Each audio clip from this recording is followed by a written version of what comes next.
So friends, आइए start करते अपना आज के वीडियो को। चैनल पे नए तो सब्सक्राइब कर लीजिए और बेल आइकन पर नोटिफिकेशन पे क्लिक कर लीजिए ताकि आपको आने वाले सभी नोटिफिकेशन रिगार्डिंग हमारे वीडियो से रेगुलरली मिलते रहें। एक नोटिफिकेशन के थ्रू 29 अप्रैल 2022 को आया ही ये नोटिफिकेशन, जिसके थ्रू अब आप 3 साल की ITR फाइल कर सकते हैं सर फॉर असेसमेंट ईयर 22-23 में। यानी 22-23 में आप 3 साल की ITR फाइल कर सकते हैं फाइनेंशियल ईयर 19-20 की, फाइनेंशियल ईयर 20-21 की और करंट फाइनेंशियल ईयर 21-22 की भी। अब यहां पर 3 साल की ITR फाइल करने का ऑप्शन यहां पर सरकार ने आपको दे दिया है। इस ITR फाइल करने को हम कहेंगे सर अपडेटेड ITR। क्या कहेंगे सर? Updated ITR। अब आप जो है वो फाइल कर सकते हैं। तो यह सेक्शन जारी किया गया है सेक्शन 139(8)(a) के अंदर, जिसके अंदर आप अपडेटेड ITR फाइल कर सकते हैं। एक नया न्यू रूल इस नोटिफिकेशन के थ्रू यहां पर इंसर्ट किया गया है। आफ्टर रूल 12AB के बाद एक नया रूल यहां पर इंसर्ट कर दिया गया 12AC। क्या कहता है नया रूल और ये क्या है ITR फॉर्म, आइए देखते हैं इस वीडियो के अंदर। तो यहां पर आपके लिए नया रूल यहां पर जारी कर दिया गया 12AC, जिसके अंदर आपके लिए दे दिया गया sir updated income tax return. यानी अब आप इनकम टैक्स रिटर्न फाइल कर सकते हैं, चाहे आप कोई भी पर्सन हो, इंडिविजुअल हो, HUF हो, कंपनी हो, फर्म हो, LLP हो, AOP हो, BOI हो, कोई भी हो, आप यहां पर जो अपडेटेड रिटर्न फाइल कर सकते हैं। 3 साल की आप फाइल कर सकते हैं असेसमेंट ईयर। अगर आपका फाइनेंशियल ईयर 21-22 है उसके लिए, फाइनेंशियल ईयर 20-21 के लिए, फाइनेंशियल ईयर 19-20 के लिए। फाइनेंशियल ईयर 19-20 के लिए असेसमेंट ईयर क्या है सर? असेसमेंट 20-21, फाइनेंशियल ईयर 20-21 के लिए असेसमेंट ईयर 21-22 और फाइनेंशियल ईयर 21-22 के लिए असेसमेंट ईयर 22-23। तो 22-23 में आप जो है 3 ITR फाइल कर सकते हैं, असेसमेंट ईयर 20-21, 21-22 और फाइनेंशियल ईयर 21-22 के लिए सर। तो यहां पर जो है ये फॉर्म एप्लीकेबल हो चुका है सर। अपडेटेड ITR U इस फॉर्म का नाम दिया गया है। नॉर्मली ITR 1 2 3 4 5 6 7 है, बट इस फॉर्म का यहां पर अपडेटेड रिटर्न है, तो यहां पर फॉर्म क्या होगा सर? ITR U होगा। यह एप्लीकेबल होगा फ्रॉम 1 अप्रैल 2020 असेसमेंट ईयर से, यानी असेसमेंट ईयर 20-21 से, यानी फाइनेंशियल ईयर 19-20 की भी अब ITR आप फाइल कर सकते हैं। क्या टाइम पीरियड रहेगा? 12 महीने के अंदर आप कर सकते हैं और 24 महीने के अंदर भी कर सकते हैं। मैक्सिमम आपके लिए 24 मंथ्स दिया जाएगा, यानी असेसमेंट ईयर 22-23 तक आप इसको फाइल कर सकते हैं फाइनेंशियल ईयर 19-20 की ITR सर। नाउ अब आपको किस मैनर में यहां पर ITR फाइल करनी है? अगर आप ऑडिटेड केस में अगर आते हैं सेक्शन 44AB के अंदर, या कंपनी है या पॉलिटिकल पार्टी है या individual HUF firm, LLP, AOP, BOI, local authority, artificial judicial person है, कंपनी है या पॉलिटिकल पार्टी है जो ऑडिटेड करवाती है, तो उन लोगों के लिए यहां पर इलेक्ट्रॉनिकली आप फाइल कर सकते हैं थ्रू DSC मोड से ही आपको करना रहेगा। यहां पर EVC आपके लिए अलाउड नहीं किया जाएगा। उसके साथ साथ अगर आप नॉन ऑडिट केस में आते हैं, individual HUF, LLP firm, AOP, BOI, local authority, artificial judicial person, तो आप चाहे तो DSC से भी फाइल कर सकते हैं या फिर EVC के मोड के थ्रू भी आप जो है अपडेटेड रिटर्न जो है फाइल कर सकते हैं सर। आइए देखते हैं क्या है अपडेटेड फॉर्म पूरा दिया गया है जो इनकम टैक्स ने यहां पर जो है नोटिफाइड कर दिया गया ITR U। ये अपडेटेड फॉर्म आपके लिए अवेलेबल रहेगा। अब अगर आप रिटर्न फाइल नहीं भी करते तो भी आप अपडेटेड रिटर्न फाइल कर सकते हैं पिछले 2 सालों की। यह फॉर्म दिया गया है प्रिंसिपल जो रूल है, जिसके अंदर अपेंडिक्स 2 के बाद आफ्टर ITR एक्नॉलेजमेंट के बाद ये फॉर्म जारी कर दिया गया है।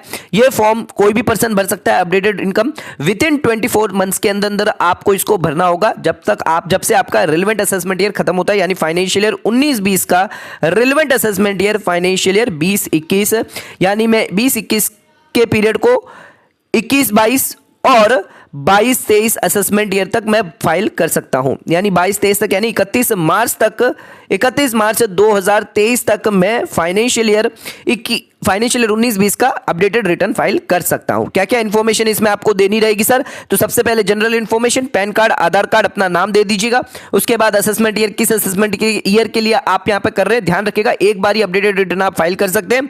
उसके बाद अगर आपने कोई प्रीवियसली रिटर्न फाइल करी है तो यस, अगर नहीं करी है तो भी आप अपडेटेड रिटर्न फाइल कर सकते हैं सर।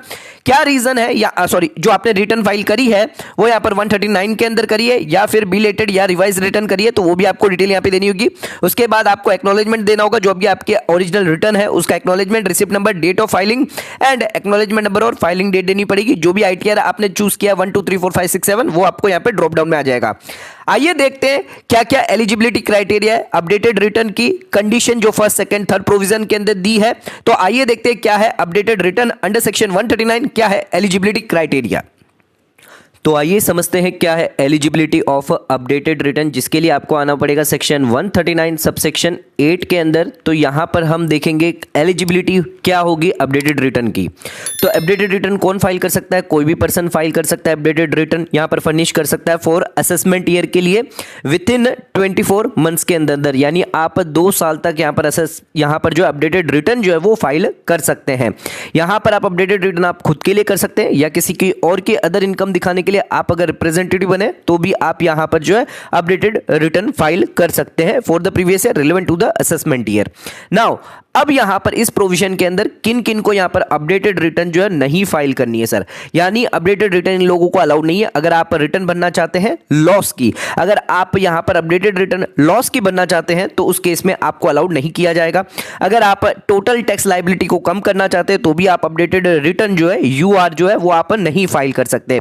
उसके अलावा अगर आप रिफंड यहां पर क्लेम करना चाहते हैं, रिफंड के लिए यहां पर अपडेटेड रिटर्न भरना चाहते हैं तो भी आप यहां पर नहीं कर सकते। लॉस के लिए आप नहीं कर सकते। अगर आप लायबिलिटी डिक्रीज करना चाहते हैं तो भी आप अपडेटेड रिटर्न नहीं फाइल कर सकते। उसके अलावा और भी यहां पर जो है एक्सक्लूजन दिए गए हैं। अगर आपकी सर्च होती है सर, अगर आपकी सर्च होती है अंडर सेक्शन 132 के अंदर तो भी आप अपडेटेड रिटर्न फाइल नहीं कर सकते। आपके बुक्स ऑफ अकाउंट डॉक्यूमेंट जो है वो यहां पर जो है सर्च के अंदर देखे जाते हैं तो आप अपडेटेड रिटर्न फाइल नहीं कर सकते। उसके अलावा अगर आप पे सर्वे होता है सर 133A के अंदर अगर आपका सर्वे होता है तो आप अपडेटेड रिटर्न फाइल नहीं कर सकते। उसके अलावा अगर आपको नोटिस जारी किया जाता है सीज के लिए, जो भी मनी है ज्वेलरी या बुलियन के लिए या फिर बुक्स ऑफ अकाउंट के लिए आपको नोटिस भेजा जाता है तो आप अपडेटेड रिटर्न फाइल नहीं कर सकते। उसके अलावा और भी यहां पर एक्सक्लूजन दिए गए हैं प्रोविजन के अंदर कि यहां पर और कौन से अपडेटेड रिटर्न आप फाइल नहीं कर सकते। अगर आपने एक असेसमेंट ईयर के लिए ऑलरेडी अपडेटेड रिटर्न फाइल कर दिए तो वापस सेम असेसमेंट ईयर के लिए आप second time updated return file नहीं कर सकते, यानी ये ऑप्शन सिर्फ आपको 1 टाइम अलाउड किया जाएगा सर अपडेटेड रिटर्न का। आप एक असेसमेंट ईयर के लिए बार बार अपडेटेड रिटर्न फाइल नहीं कर सकते सर। उसी के साथ साथ अगर आपके अगेंस्ट प्रोसीडिंग चल रही है, असेसमेंट चल रहा है, रीअसेसमेंट चल रहा है या आपकी रिवीजन या रिकम्प्यूटेशन ऑफ इनकम हो रही है तो आप अपडेटेड रिटर्न फाइल नहीं कर सकते। एंड यहां पर अगर आप किसी एक्ट के अंदर जैसे स्मगलर एक्ट है, प्रॉपर्टी एक्ट है बेनामी, या फिर प्रिवेंशन ऑफ मनी लॉन्ड्रिंग या black marketing act, black money act के अंदर अगर आप यहां पर जो है निर्दोष पाए जाते हैं तो आपको यहां पर जो है अपडेटेड रिटर्न फाइल नहीं करने दिया जाएगा।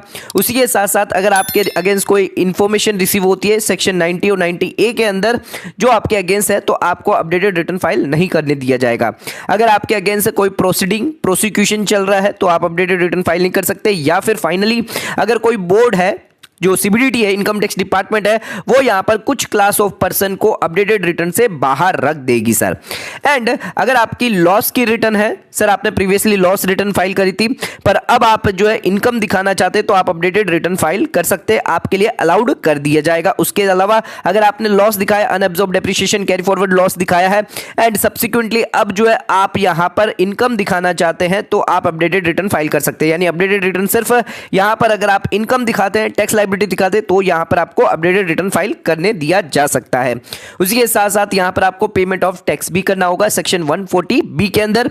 यहां पर 25% अगर आप पहले 12 महीने के अंदर कर रहे हैं और उसके बाद अगर बाकी के 24 महीने के अंदर कर रहे हैं तो 50% आपको एडिशनल टैक्स यहां पर जो देना पड़ेगा सर।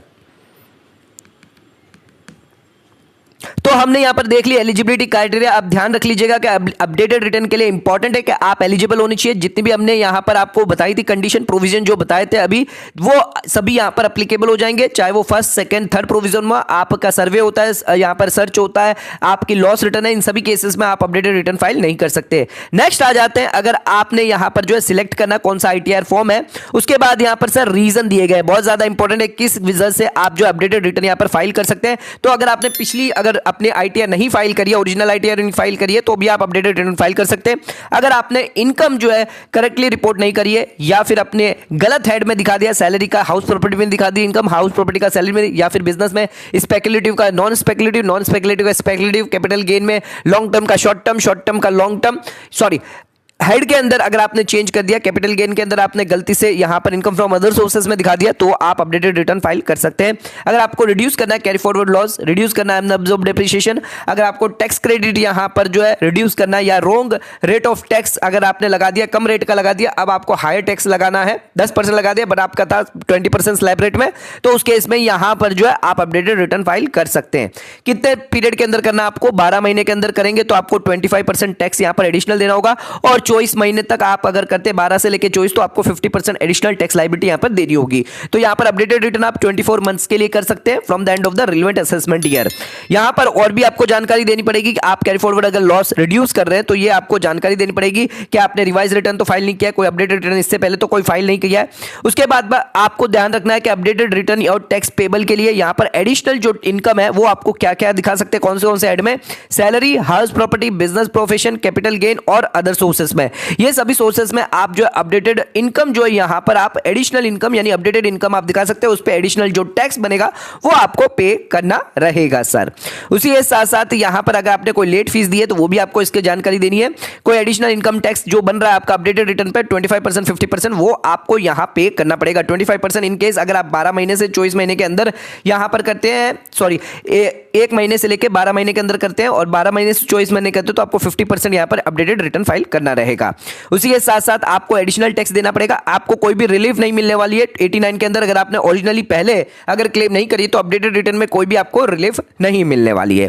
तो ध्यान रखिएगा, अपडेटेड रिटर्न फाइल कर सकते हैं आप पिछले 3 सालों की आईटीआर यानी फाइनेंशियल ईयर 19-20, फाइनेंशियल ईयर 20-21 और फाइनेंशियल ईयर 21-22 की आईटीआर अब जो है आप एक साथ ही फाइल कर सकते हैं 31 मार्च 2023 तक सर। 21-22 की आप करंट ईयर की है, तो अगर आप जुलाई तक लास्ट डेट रहेगी, इसकी जुलाई की बात करेंगे तो आपको 1000 और 5000 की यहां पर लेट फीस लगेगी 234F के हिसाब से। तो यह है पूरा अपडेटेड रिटर्न। होप सो आपको वीडियो पसंद आए, चैनल को लाइक और सब्सक्राइब जरूर करेगा, ज्यादा शेयर जरूर करेगा। धन्यवाद।